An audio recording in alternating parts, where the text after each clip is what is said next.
With all due respect to all the receivers in the Big Ten, in my opinion, David Bell's the best. He is the most competitive young man that has ever stepped foot on this field for me. Going for Bell, and Bell caught it inside the 10. The 2022 NFL Draft. You know the results. Now go behind the game with David Bell. Here we are, behind the game with the Coach Dino, and I got my man David Bell. How you doing, man? I'm doing great. Lovely, lovely. Yeah, you got a different kind of smile on right now. You got a different swag. I would say this. Everybody knows you as D Bell and David Bell. But I we go way back. A lot of people out there don't know. I was your high school football coach, your position coach. And do you remember the first time we met? Yeah, you just came back from surgery. And then, we met on the field, yeah. I was working with Coach Rex at the time. Yep. I've been calling you Cadillac for a long time. And a couple people heard me say Cadillac. Why you call him Cadillac? I said, because for the longest here in the United States, the Cadillac was like the car to have. It was big, it was luxurious, it was quiet, it was strong. It was like a status symbol. So if you roll around a Cadillac, you were the man.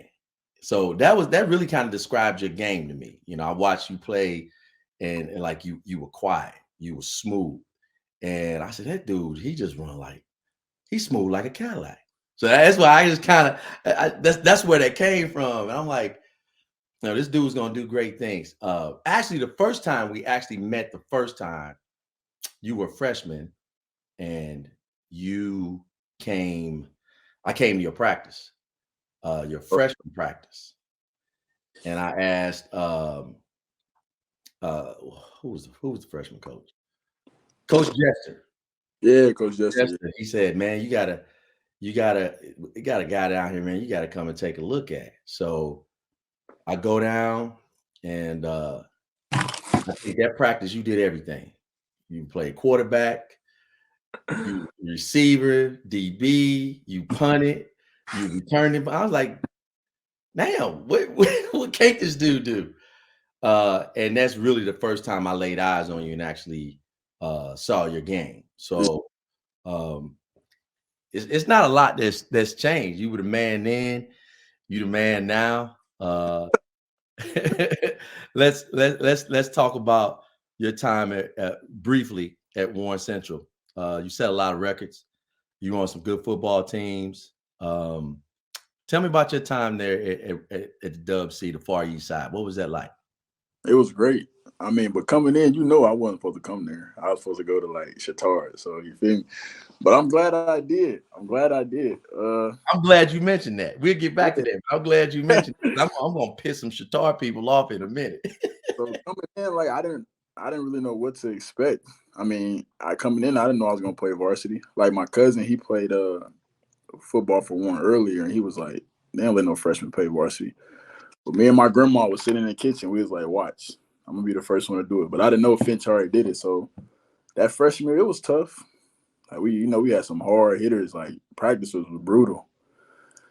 Practice was brutal that freshman year, especially coming from 8th grade. Practice was chill. You was the best of the best, and then really playing compared to me, I'm playing against grown men. I'm 14 years old. I only was in the weight room for about 2 months. They've lifted for 2 to 3 years already, so they already had that advantage on me. So that first year was definitely rough, but I think after I want to say the Ben Davis game, for me, things started clicking. But I mean, on the field, it was clicking before the Ben Davis game. But just for me personally, getting in the groove, I think after that game, that was game 5 or 6. So you telling me you really had some nerves coming in as a freshman to start? Yeah, because you got to remember, growing up, I grew up right around the block. So I used to go to all the games, and you seeing man, they big. like Sheldon Day, Harley, like you seen all these D linemen, like then you see Kelp, you feel me? Yep. He Rome and all them big dudes, and you just like, yeah, I didn't really think I was gonna play till like sophomore, junior year, but I mean, I honestly didn't know I was that good at receiver, like, because I grew up playing running back. So running back and defensive end, so receiver was something new to me, and I didn't Really? know. So how long had you been playing receiver when you by the time you got to Warren? Was that your first year, like just devoted to receiver? Yeah. Are you serious? No, like, because you remember we used to run the wing T. Yeah. Okay.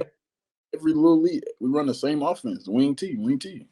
So Coach Dino just learned something, because I just thought, hey, that you dabbled in, at all the positions, but receiver was your main position. So you, real quick, you mentioned Shatard. So the story I got was that Shatard, you were supposed to go to Shatard. Yeah. And there was an issue with transportation. Correct. And I know your mom, Kareem, she told you coming up on school's about to start, and Shatard was at first, they're like, yeah, we'll get him here. And she hadn't heard anything. And then she said, hey, we got about a week before school starts, and if they don't come up with no transportation, you going to Warren. Is that how it happened? That's really exactly how it happened. It was literally 1 week before Warren started. Like, I was still doing like the workouts and practices with Warren, but on the side, like, I was still thinking about going to Shatard. And yeah, a week before school started, I'm in. Wow. So why Shatard? Why was that? Why were you on track to go there? Because I wanted to play basketball, and I had a basketball AAU coach, Antoine Payne. So me and his son was like kind of like a package deal. You feel me? Like he visited like Cecina, Cathedral, Shatard, and like we would go together type deal. And he was like, I think he went to Shatard for a few years, so I was supposed to go there too. Like, okay, so yeah, I was gonna go there, hoop, play football a little bit, but yeah. So really back then, basketball was your number one sport. Yeah, I was big on basketball. David Bell, the dribble, gets off the shot at the buzzer. Got it! So I started playing basketball when I was 3. And then AAU, travel team. Only time I played football was like the fall. So I played basketball like as soon as football season ended, we'd do like a travel team, like over with the Warren group. And then once that ended, I went straight to AAU. So, and my family is just strictly, I mean, we athletes, but at the family reunions, you hooping. You're not playing. Yeah. So that was just like ingrained in me just to be a hooper, and that's what I thought I was going to be. But, man. Well, I will say I'm extremely happy that Shatard screwed that up. Yeah, for sure. I know a lot of people, some people pretty close to me, that my producer went to Shatard. I know a lot of people that went to Shatard, and it's a good football program. It's a good school, but I'm thankful that you things worked out the way they did, and you ended up at Warren Central. Now I'm gonna tell you, the first time I saw you play, and I knew that when I knew you could play, I went to Coach West, who was the head coach at Warren Central, and I said, "Yo, Jay, this freshman kid, Bell, he's got to play."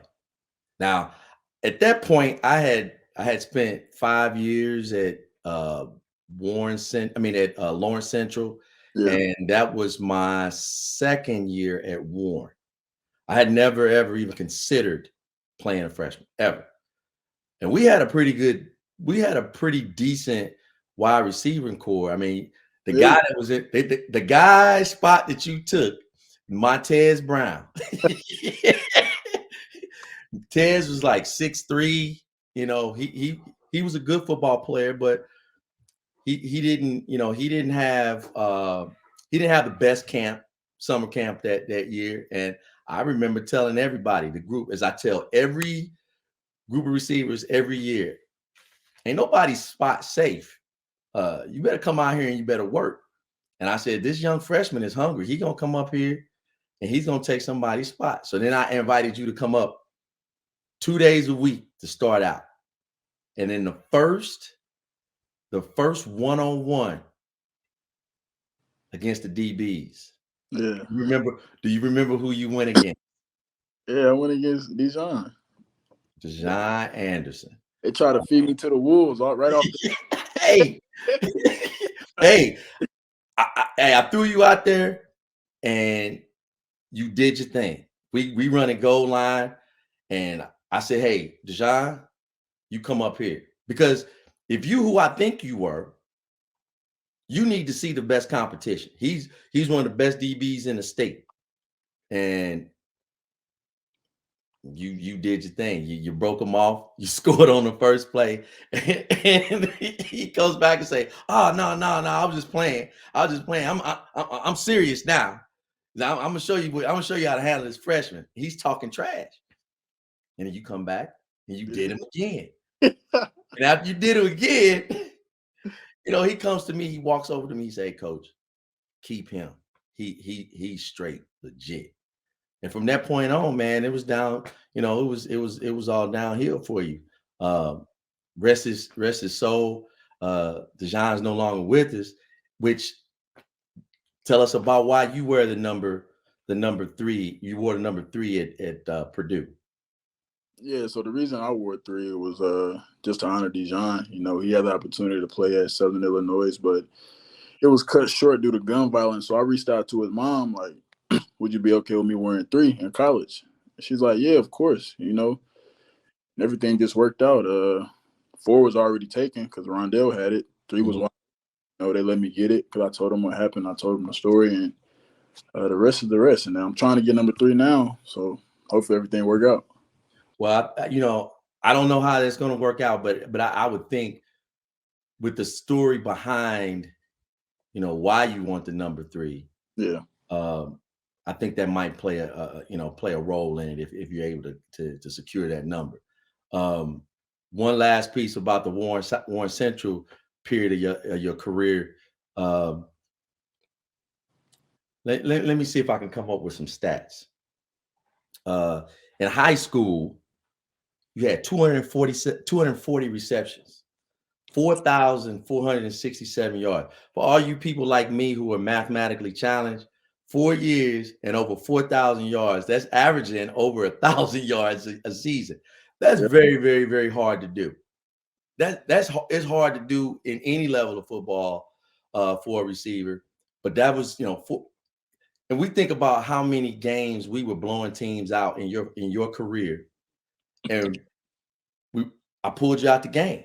And I remember the Pike game down at Victory Field when you scored 4 touchdowns and a half. And you had almost 200 yards and 4 scores. Your career, your numbers, if we were one of those schools that just were worried about stats, you would have put numbers up that would never be touched. I know. I know that.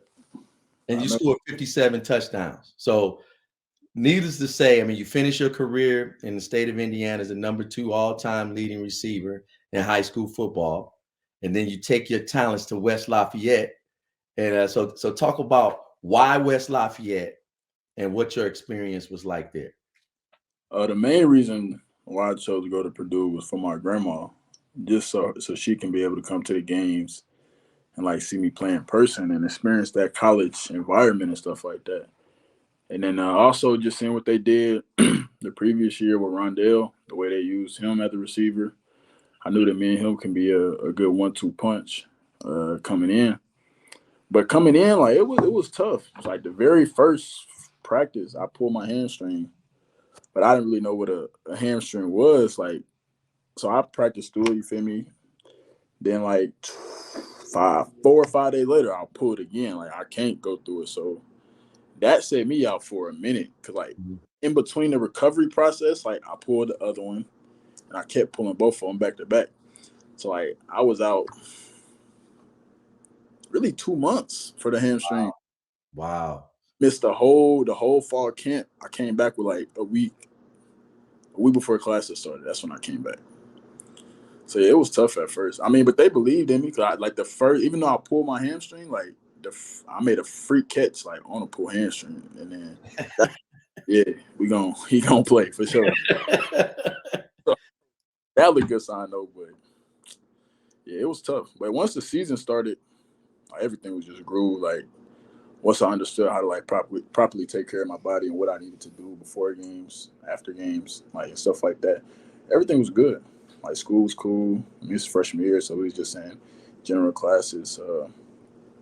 Competition was pretty steep. You know, a lot of big defensive teams: Wisconsin, Iowa, Illinois, Northwestern. So the competition was good, but you know, just to do what I did that freshman year was definitely like good for me. I led the Big Ten in catches as a freshman. In the previous year, Rondell did the same thing. So just like back to back. So yeah, it was a good, successful year for me. So I happen to, you know, have had an opportunity to meet and talk and know your college position coach, Coach Shep. Yeah. And I would say I've met a lot of coaches and I've seen a lot of guys with a lot of energy, and including myself. I would say that he kind of reminds me of myself with his level of energy. He said some pretty funny things. He said some pretty funny things, but he drives competition. I know that. So what was it like in the wide receiver room with, you know, your freshman year? I mean, how different was it from what you expected, you know, to go in and to be on that level? I mean, it was a lot different than what I expected. I thought like coming in, like of course it was competitive, but I thought like coming in, like the other receivers, like the older ones, like they won't help nobody out type deal. Because that's what I've been hearing. I've been hearing stories like, nah, you gotta make sure you know this because they'll tell you the wrong route. Really? So, yeah, that's what I was hearing. But the dude that was in front of me, Jared Sparks, like he wasn't on none of that. Like he'll tell me the routes, tell me what to do, stay after with me, you feel me, all that. And he started the first game, like me and him was splitting time. Mm-hmm. And then the second game he got hurt, and that's when I came in, and I just stayed. But it wasn't too different. I mean, he came in and said only one person spot is solidified, the All-American Rondell. Everybody else spot, like it's just open for the grab. So hey man, hey, I'm glad you said that because my receivers at Cathedral, they hear me say that it's usually one guy. Yeah. If one guy, that's the guy, you know, and barring any injury, everybody else, hey, I'm gonna throw this dog meat out there, and y'all gotta fight for it. Yeah, and the first thing he told us, he went over the plays and he was like, "This is what I'm gonna tell you. This is why we treat Rondell. You got to earn the right to be treated differently." And like he did that last year. He's like, and he did that. So his spot is solidified. The rest of y'all, I don't care who are the best. I'm traveling 6, and obviously Rondell's one of them. So the best 5, that's who's gonna come. It don't matter if you're a walk-on, 5th year, 2nd year freshman. The best is gonna come. So that's just what it was. I mean, the receiver room, that top 6 we was loaded. Like even my receiver class coming in, we was loaded, but we just had injuries. One dude, he kept having hamstrings. Another one fractured his ankle. So it was just me and Milton Wright that was really the only freshmen playing as receivers. But all the others, they could have played, but just unfortunately they couldn't, stay healthy and get healthy right. So you have this fantastic career at Purdue. I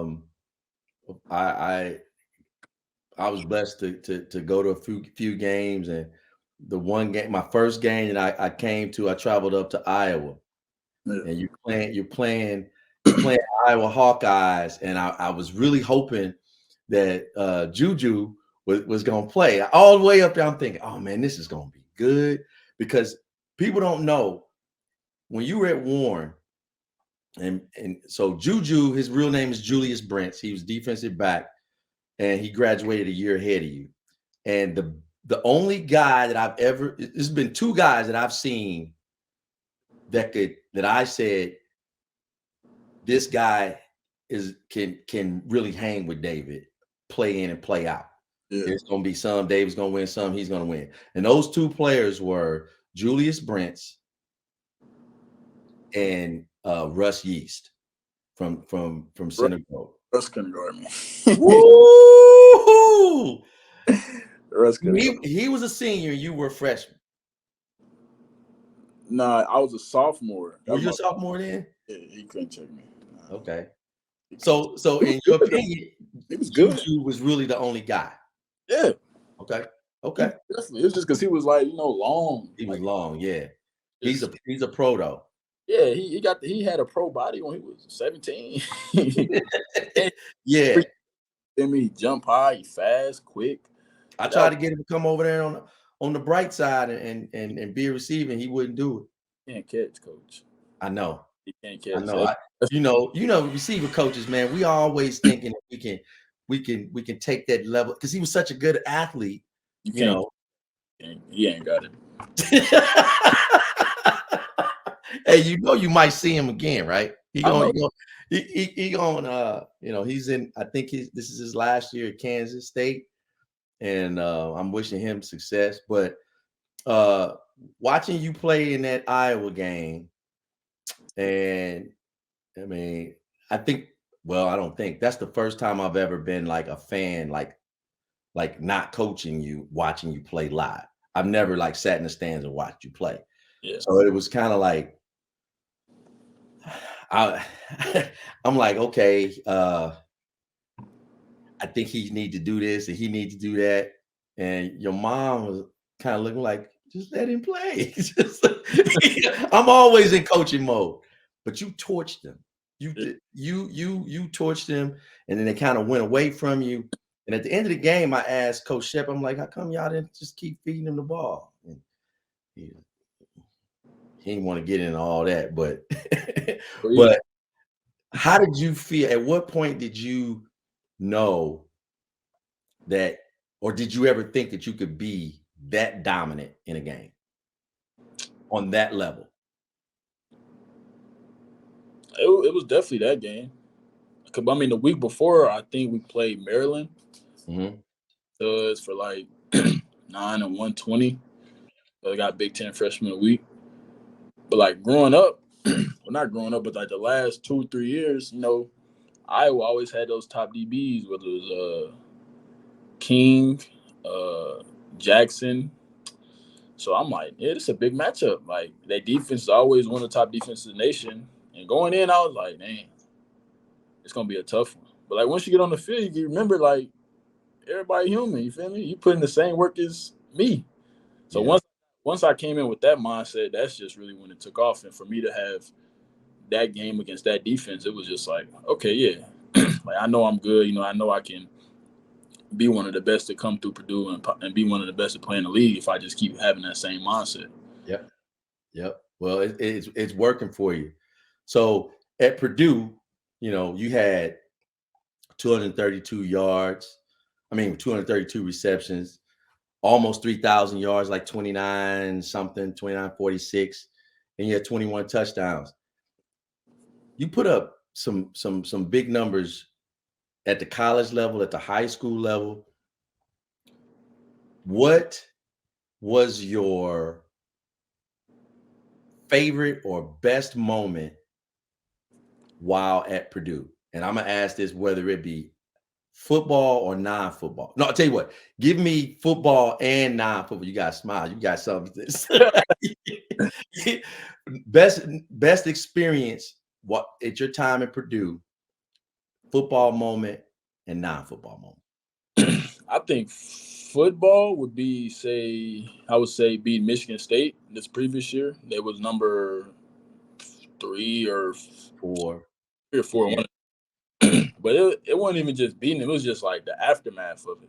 Like, we knew we was going to win, and it was just like the fans rushing the field. Like, I experienced fans rushing the court in basketball, but yeah, it was different. And at a college stadium, like, it was just surrounded. Like, so that was a good vibe. Like, going in, we came in confident. We knew what we had to do, but I think that was the number one. My best experience at football wise. Shoot, outside of football, I probably got to say the day after camp of my last season. So what was special about that? What we did that night, you feel me? It was a celebration.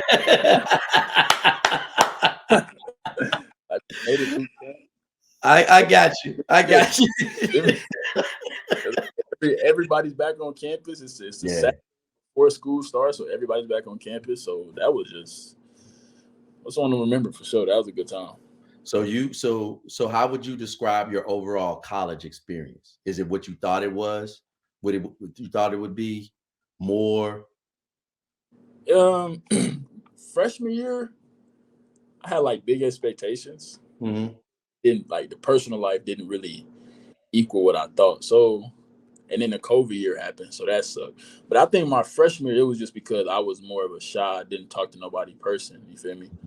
And then nobody really know who I was, so I was more laid back. But knowing like this was my last season at Purdue, like I done made friends, like a lot of friends, like who don't play football. So I got friends who are engineers, nurse, doctors, stuff like that. So I think with me putting myself out there more, it definitely helped my last year at Purdue, like be a good one. So I'd say my college experience was definitely good. Like I made a lot of friends, made a lot of great connections with people that I'm gonna keep in touch with for a lifetime.